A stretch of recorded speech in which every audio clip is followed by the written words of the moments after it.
오늘부터 새벽 기도의 시간에 사무엘상 말씀을 같이 읽도록 하겠습니다.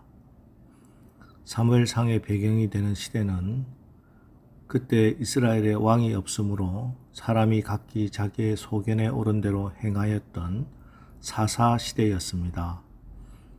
그것도 사사 시대 말기 곧 제사장 엘리의 두 아들 홈디와 비느하스가 제사장 직분을 수행하던 때입니다.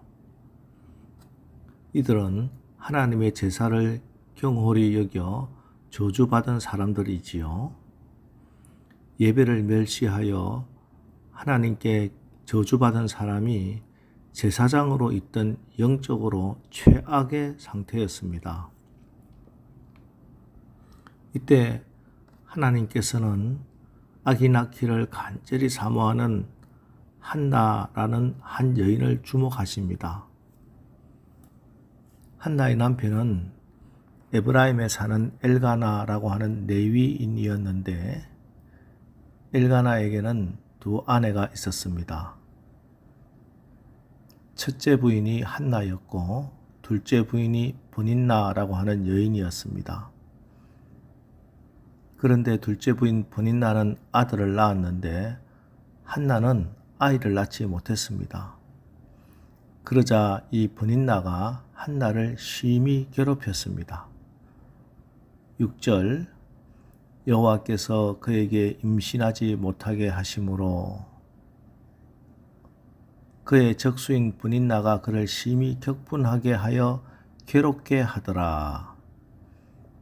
여기 심히 격분케 했다라는 이 말은 히브리어로 두미아라는 말인데 이 말은 불로 물을 부글부글 끓어오르게 하다 하는 그런 의미가 있습니다. 이 브닌나가 한나를 부글부글 끓어오르게 만든 것입니다. 우리도 살다 보면은 이렇게 부글부글 끓게 만드는 사람들 있지요. 화를 돋우고 괴롭히는 사람들. 그게 내 남편일 수도 있고 내 몸으로 낳은 내 자식일 수도 있습니다. 믿음을 방해하는 시어머니일 수도 있고 못된 직장 상사이거나 동료일 수도 있습니다.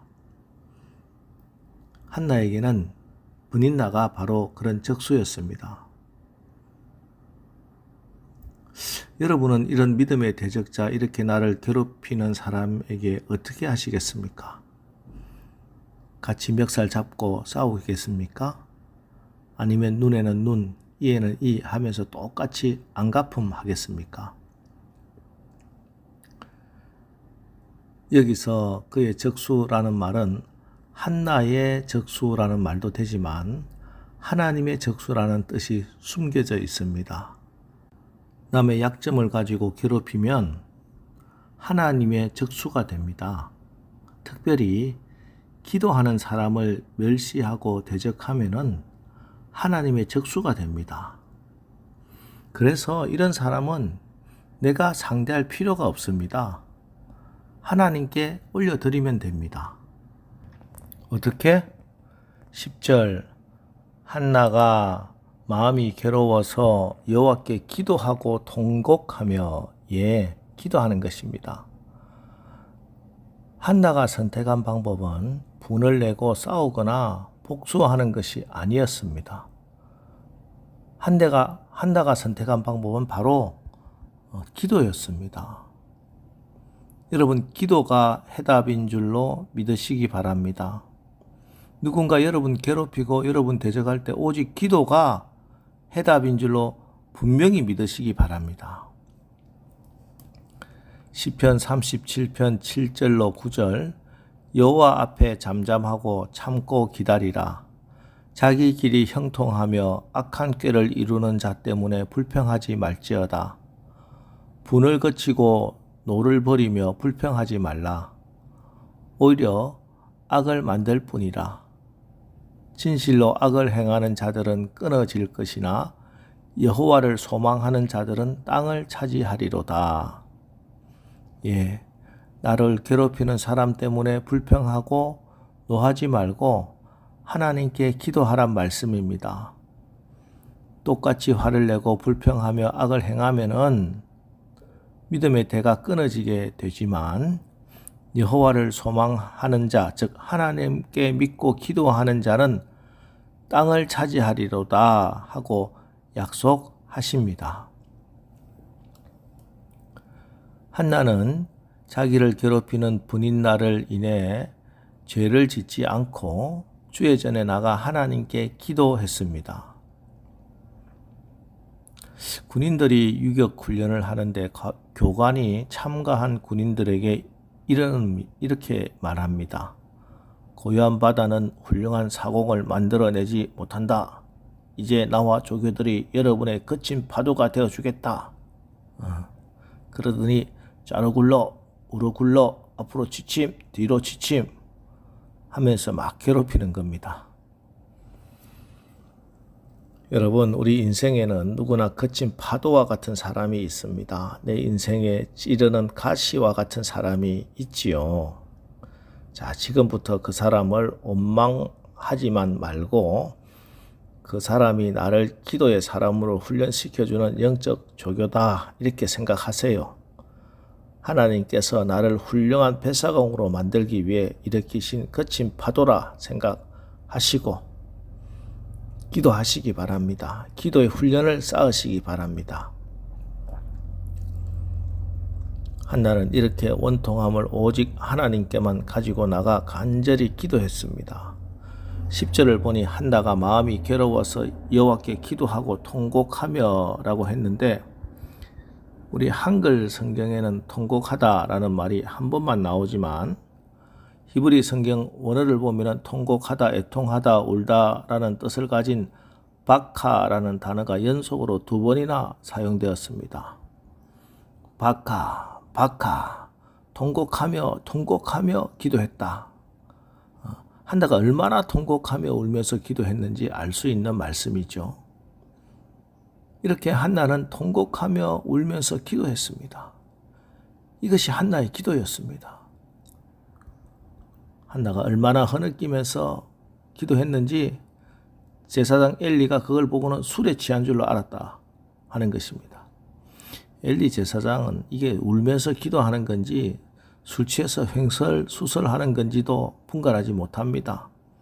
그래서 한나에게 너는 여자가 대낮부터 술에 취해서 횡설수설하고 있느냐? 포도주를 끊어라 하고 핀잔을 주고 면박을 줬습니다. 그러나 우리 하나님은 달랐습니다. 그 시간 하나님은 한나의 한마디 한마디 다 듣고 계셨습니다. 그녀의 눈물의 기도를 유심히 보고 계셨습니다. 그녀의 상처난 가슴에서 터져나오는 울부짖음을 세밀히 듣고 계셨습니다. 그리고 그 눈물의 기도에 응답해 주셨습니다. 이렇게 해서 한나의 몸에서 태어난 아들이 그 눈물의 기도의 응답이 바로 구약시대 최고의 영적 지도자 다윗의 머리에 기름을 부어 왕으로 삼았던 바로 그 사무엘 선지자입니다. 여러분, 하나님은 여러분의 기도 소리를 놓치지 않고 듣고 계십니다. 특별히 자녀를 위한 기도를 귀하게 여기십니다. 그래서 우리 주님은 우리에게 너희 자녀를 위해 울라 하셨습니다. 새벽마다 깨어서 자식을 위해 기도하는 부모, 저녁에 나와서 기도로 눈물로 씨를 뿌리는 부모, 그 기업이 잘되고 형통하게 될 것입니다. 제가 몇 번 소개한 어거스틴의 어머니 모니카, 훗날 모니카는 이렇게 말했습니다. 어떤 마귀도 기도하는 어머니로부터 그 아들을 빼앗아갈 수 없다. 이 험한 세상에서 여러분의 자녀를 지킬 수 있는 가장 강력한 무기는 바로 여러분의 기도입니다. 시편 126편 5절 6절 눈물을 흘리며 씨를 뿌리는 자는 기쁨으로 거두리로다. 울며 씨를 뿌리러 나가는 자는 정령 기쁨으로 그 단을 가지고 나오리로다. 자녀를 위해서 기도하지 않으면서 그 자녀가 잘 되기를 바라는 것은 농부가 씨를 뿌리지도 않고 거두기를 바라는 것과 같습니다. 자녀를 위해 줄 수 있는 최대 유산은 부모의 간절한 기도입니다. 모세의 능력 뒤에는 어머니 요게벳의 평생의 기도가 있었습니다. 사무엘의 위대함 뒤에는 어머니 한나의 눈물의 기도가 있었습니다. 세례 요한의 담대함 뒤에는 어머니 엘리사벳의 진실한 기도가 있었습니다. 디모데의 경건함 뒤에는 어머니 유니게의 믿음의 기도가 있었습니다. 오늘 새벽에 주여 우리 자녀를 축복하소서, 우리 자녀 손이 사무엘과 같은 믿음의 자녀가 되게 하옵소서 기도해서 여러분의 자녀 손들이 이 시대의 모세로, 이 땅의 사무엘로, 이 나라의 세례 요한 디모데로 세움받게 되기를 주님의 이름으로 축원합니다. 기도하겠습니다. 하나님, 영적으로 너무나 암울했던 사사시대 말, 그때에도 기도하는 한 여인이 있었고 그 여인을 주목하시고 새로운 시대를 열어갈 통로로 사용하셨습니다. 기도가 해답인 것을 날마다 체험하면서도 우리가 종종 낙심할 때가 있습니다. 시대가 어둡고 답답할수록, 억울할수록 더욱더 기도하게 하옵소서. 그래서 오늘 한나가 기도하여 사무엘이라는 응답을 받은 것처럼 우리도 우리 하나님의 가장 좋은 응답을 받는 주인공들 되게 하옵소서. 특별히 자녀를 위해 줄 수 있는 최대 유산은 부모의 간절한 기도라고 말씀하셨으니 오늘 새벽 우리 자녀 손을 위해 새벽을 깨우며 눈물로 씨를 뿌리는 여기 기도의 부모님들의 기도를 들으시고 기쁨으로 단을 거두는 축복의 주인공들 다 되게 하옵소서. 예수님의 이름으로 기도합니다. 아멘. 자, 이제 오늘 말씀을 붙들고 주여 우리 자녀들을 축복하옵소서, 우리 자녀 손들이 사무엘과 같은 믿음의 자녀가 되게 하옵소서. 우리 합심해서 기도하고 나가겠습니다. 우리 기도하겠습니다.